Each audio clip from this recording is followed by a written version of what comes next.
sunshine, see the rainbow, hear the ocean, taste the mango, smell the flowers, embrace the people, forever Maui.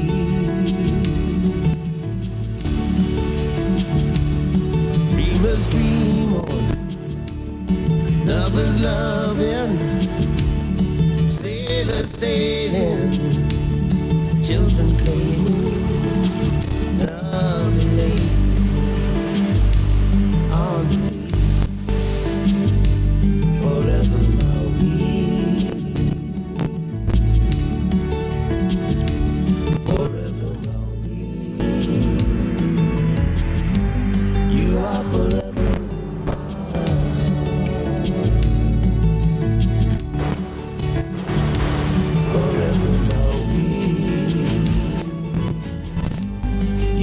Forever in my heart.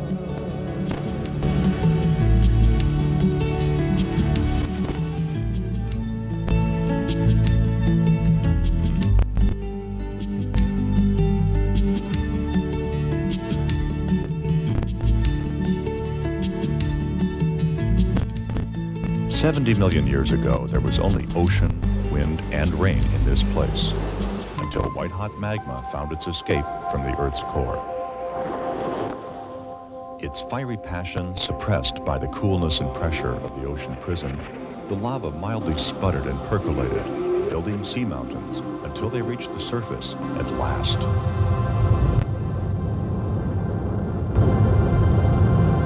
Now shooting fire, gas, and molten rock, the shield volcanoes of Hawaii were formed, an island at a time.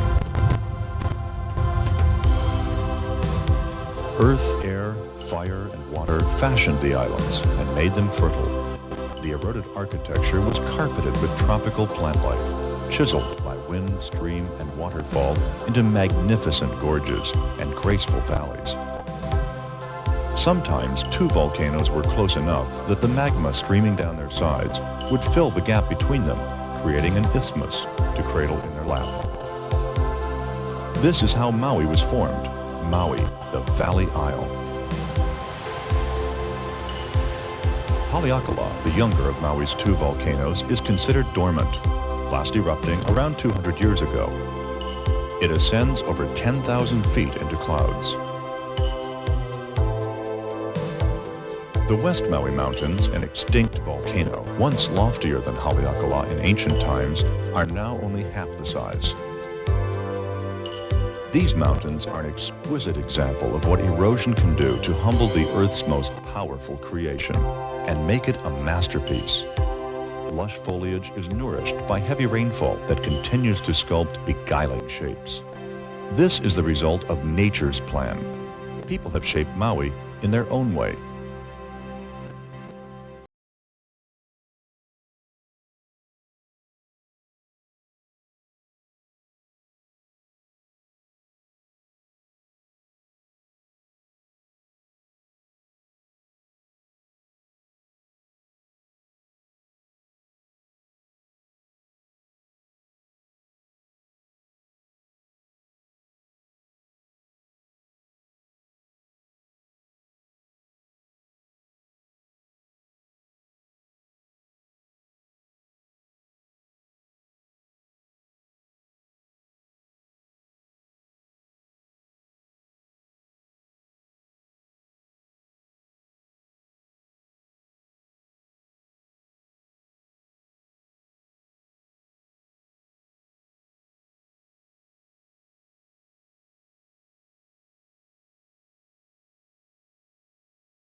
Its name.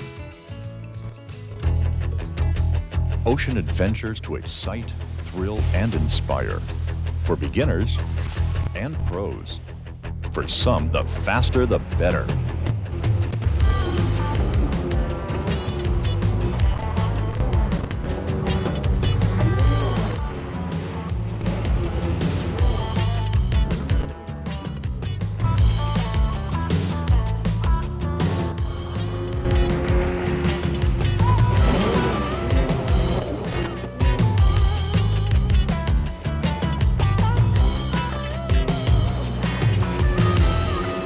the superhuman exertion of soaking up the Maui sunshine all day, the enchanted evening descends.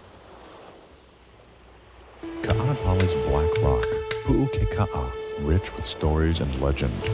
Atop this ancient cinder cone, the Hawaiians built a sacred temple, or heiau, where the spirits of the dead passed to the other world. They found sport in diving off high rocks into the water below.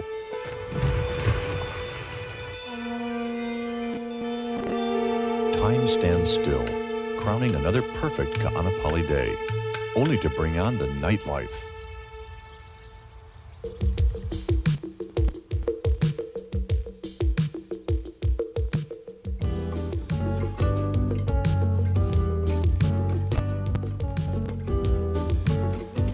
So many visitors come to Maui again and again that the old saying must be true. Maui no ka'oi. Maui is the best. For some, just a vacation is enough. For others who have made Maui their home, a lifetime is not enough. For Maui is timeless and sweet.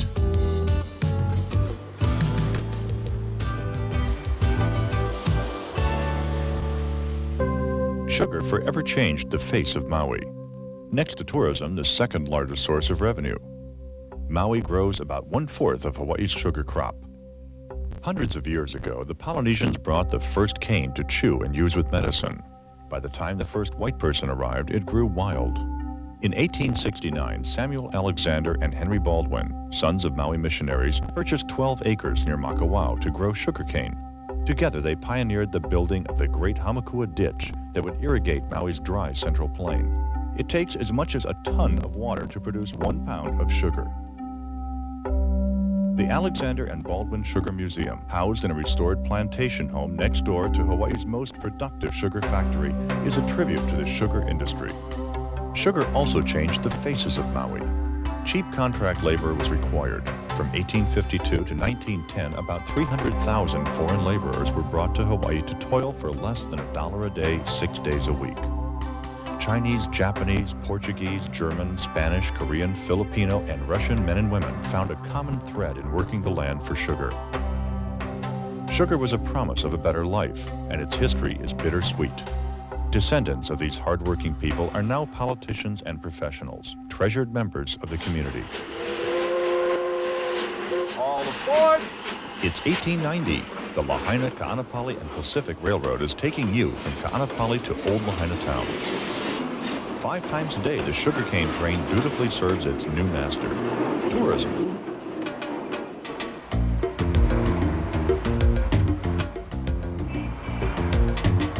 Lahaina's atmosphere is a combination of Wild West, New England whaling town, the exotic, and bizarre. Thanks to tourism, it is now a National Historic Landmark, preserved and protected by the Lahaina Restoration Society. When the first whaling boats began to arrive in 1819, Lahaina had plenty of what the white man wanted: fresh food and water, sandalwood, and women. For a time, Lahaina was the whaling capital of the world. Ships stopped over twice a year to refresh and recruit on their long voyages. Sometimes up to 500 vessels a year anchored at Lahaina Harbor.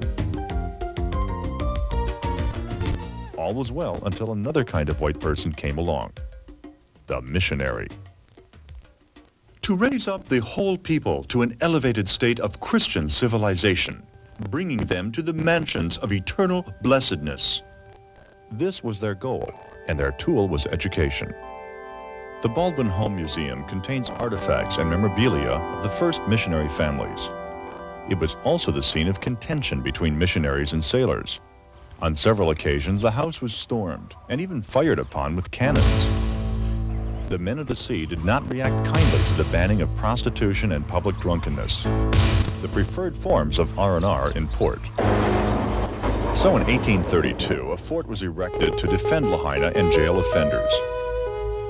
Built where the old courthouse now stands, its courtyard is the site of Hawaii's largest banyan tree and the stage for evening concerts by Lahaina's Mina bird population. They still seem to carry on that old song of dissension. The brig Carthaginian, restored and authentically rigged, has become a floating maritime museum.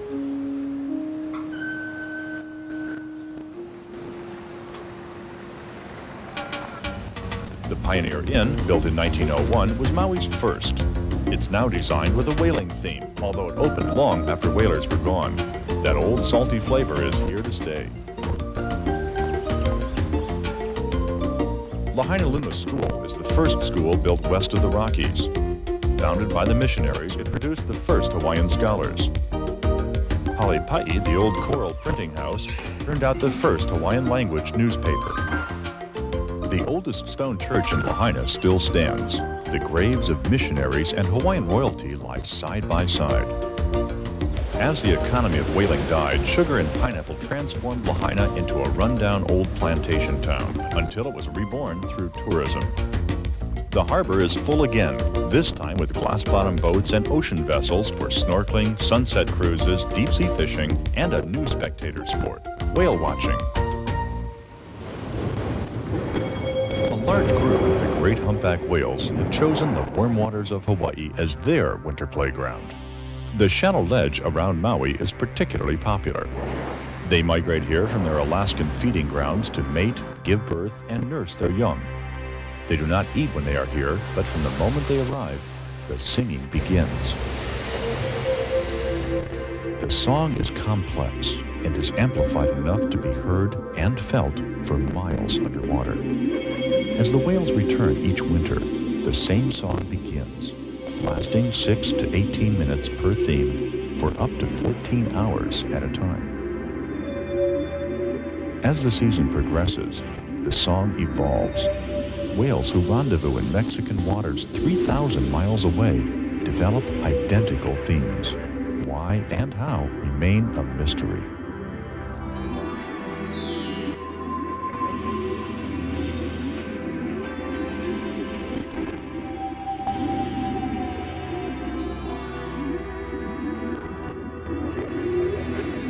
Humpbacks reach 45 feet in length and weigh up to 40 tons. The calves are born weighing close to 3,000 pounds, doubling their size in 1 year. As yet, no one has witnessed the actual mating or birthing process. Their private world lies veiled in an endless blue domain.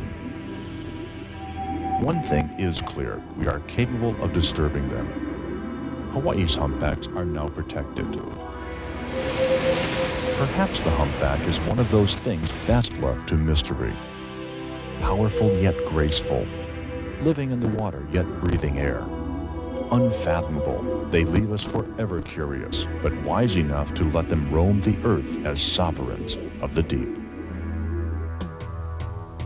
Ma'alaia Bay holds its own little working harbor for cruise and fishing boats. Atop a cliff overlooking the harbor is the last remaining Shinto fishing shrine in the islands, where the Japanese fishing god Ebisu-sama blesses fishermen who get their livelihood from the sea. The Kealia Bird Sanctuary on the other side of the bay is a protected saltwater marsh, home of the indigenous Hawaiian stilt and other rare birds. The number of visitors to Maui has doubled since 1975. The resident population has doubled since 1965. The area of Kihei, stockpiled with condominiums, reflects this growth. Previously, Kihei was the driest spot on Maui. Less crowded but open to all are the white sand beaches of the elegant Wailea Resort Complex. Each outshines the other with a refined, unblemished grace. Furthest south are the beaches of Makena, once a busy port for the shipment of cattle and sugar. Oniloa, or Long Sand Beach, is one of the last remaining undeveloped stretches of sand on Maui, and for this reason, a favorite spot. The water is so clear it shimmers. The beaches of Maui are only the surface of another world. The waters around Molokini are particularly clear and clean. One of the finest spots for snorkeling and diving in the islands. This crescent of land is 1/2 the rim of a volcanic crater, where explosive eruptions occurred at the surface. Prevailing winds and rain defined its shape. The entire area is a state marine sanctuary. It is forbidden to fish or take specimens. Below the water's edge is one of the richest populations of marine life in the Pacific. Generations of coral and curious residents are forever fascinating and hungry. gliding and floating, we join in this effortless dance, where no 2 days are the same.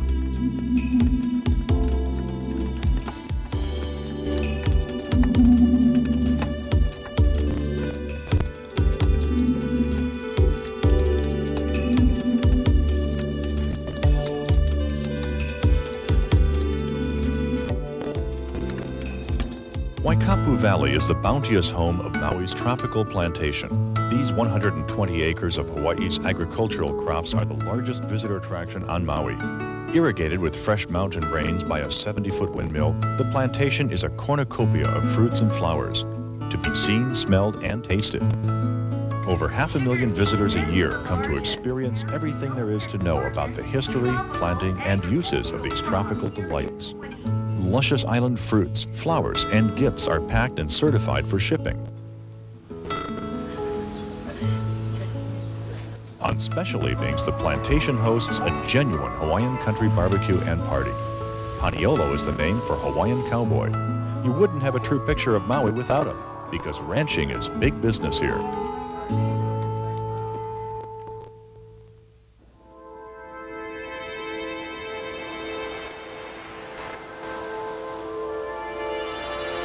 Iao is the heaven-made cathedral of West Maui, a sacred valley of dawn and inspiration where the sun sets.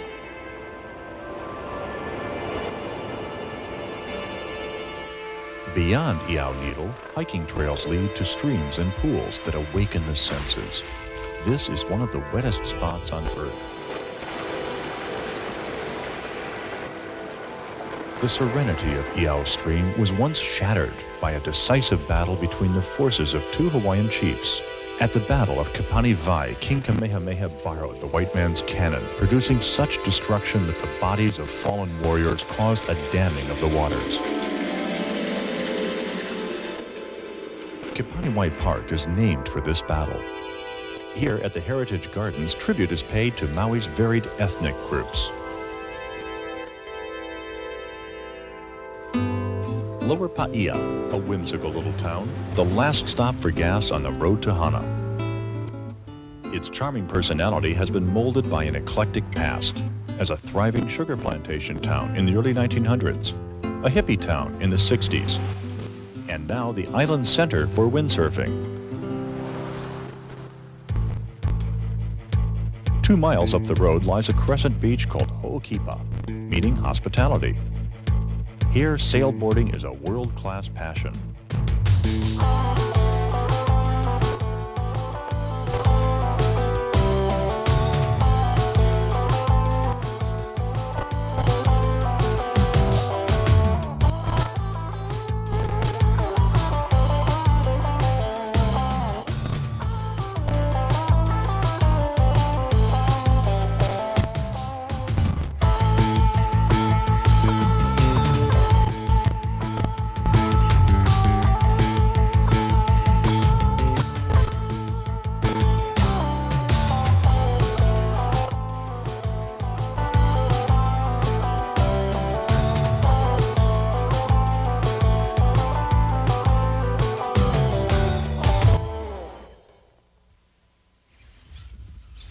Past Ho'okipa, the Hana Highway begins to wind through lush rainforest. Hana is roughly 45 miles away, but the drive takes at least 2 hours.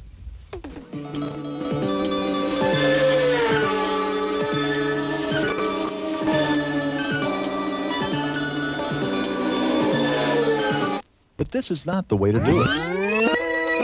Take your time. The road is full of worthwhile diversions.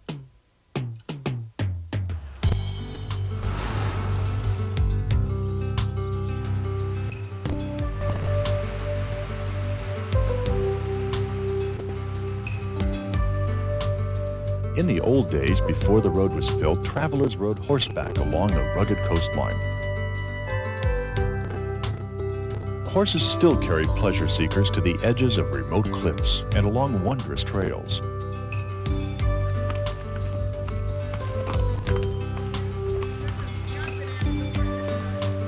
Right along the path are cascading waters that change moods with passing rain showers.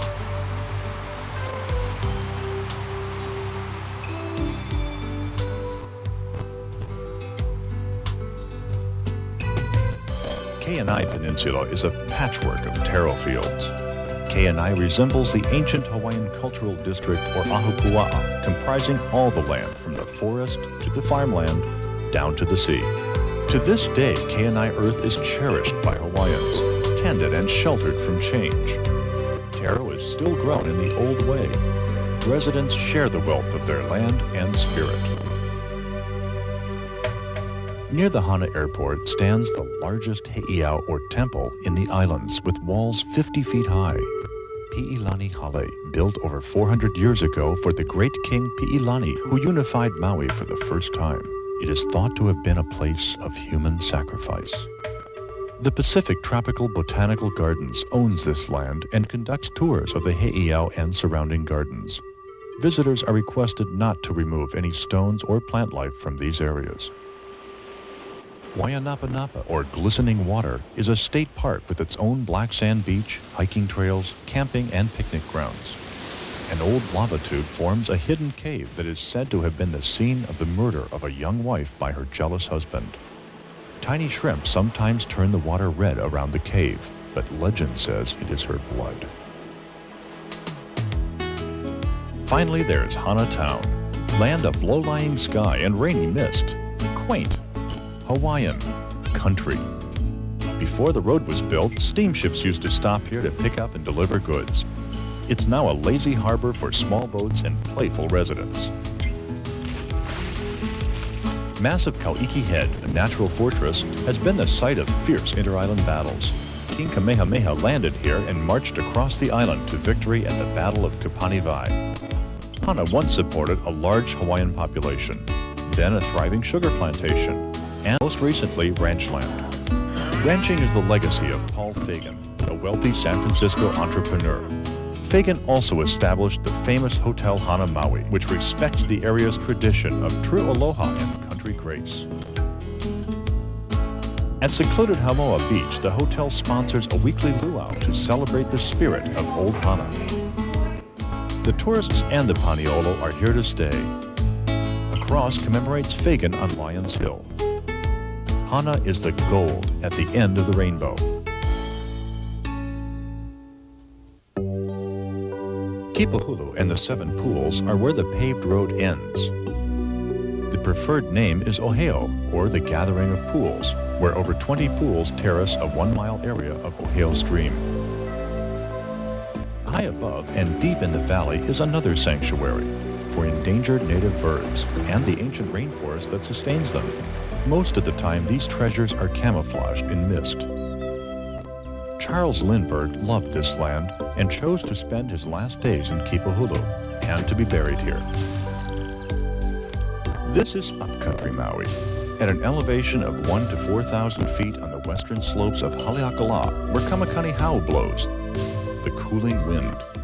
Daytime temperatures here average in the 60s to 70s. As the Hana district is wild, the Kula district is cultivated and civilized.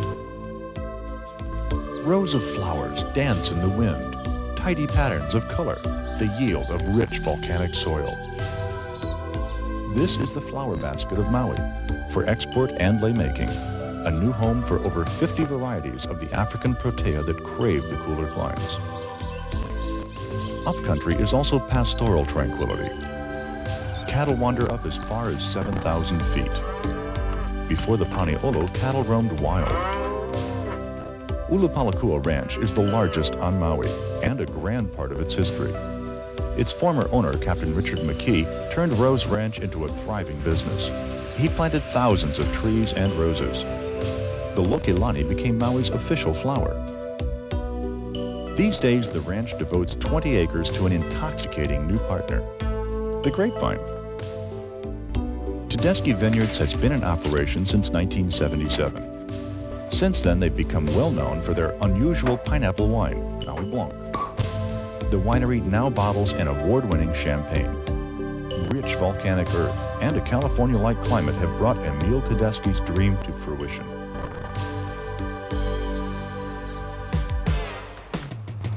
The road to Haleakala's summit winds through range, forest, and desert. Coasting down by bike gives a glorious perspective.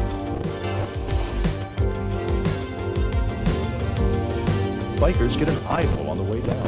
The only effort needed is to apply pressure to reinforced brakes.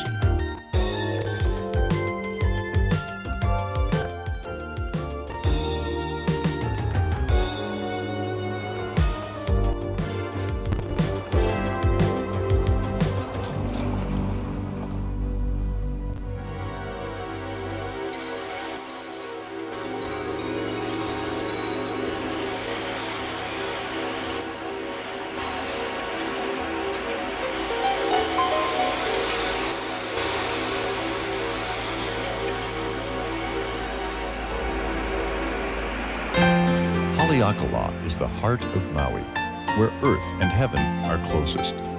Here, the demigod Maui ensnared the sun to make the day last longer. The crater is large enough to contain a city the size of Manhattan, but the 28,000-acre wilderness defies civilization. Hawaiians once came here to quarry the best stone for adzes, to hunt, and to pay homage to their gods. Temperatures have dipped below freezing, and snow has frosted the summit. The National Park Service protects the endangered species that were here in abundance before man's influence drove them nearly to extinction. The silver sword, or ahina-hina, grasps for life in loose volcanic cinder. Blooms once, then dies. In 0-degree humidity, it traps moisture, reflecting the fierce sun with silvery spindle leaves.